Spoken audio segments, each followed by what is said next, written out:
Tips dan trik agar investasi dan proyek besar bisa masuk ke kota Solo ditanyakan Cawapres nomor urut 1 Muhaimin Iskandar kepada Cawapres nomor urut 2 Gibran Rakabuming Raka.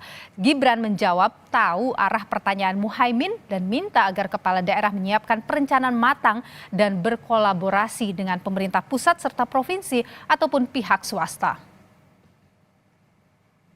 Sampaikan tips and tricks agar bupati, wali kota, dan pemerintah daerah yang lain bisa belajar agar proyek-proyek besar bisa dimasukkan di kota Solo. Proyek,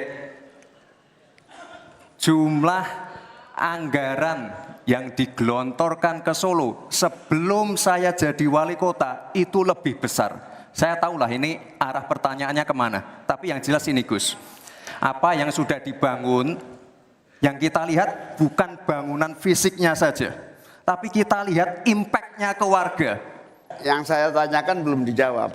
Saya itu tanya tips and triknya agar investasi ataupun proyek-proyek besar bisa di sana.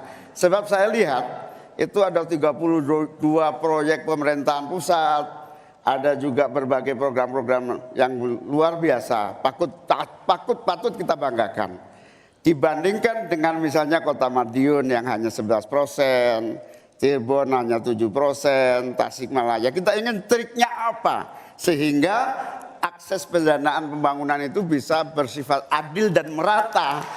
Sebelum ada proyek dari pusat masuk, kita ya, para wali kota ya harus menyiapkan yang namanya readiness kriteria. Kalau nggak ada itu, nggak mungkin proyek itu masuk. 2, kita sebagai wali kota harus menyiapkan hal-hal non teknis, relokasi, nego dengan warga-warga, bantaran sungai, bantaran rel kereta api. Itu Gus, 1. Lalu kita juga harus berkolaborasi. Tidak semuanya pakai APBN, ada yang pakai APBN plus APBD plus dibantu, saya sering dibantu Pak Ganjar, gubernur saya. Ini kolaborasi, jadi tidak semuanya APBN, ini kolaborasi, ada CSR juga, ada BUMN juga, ini kolaborasi.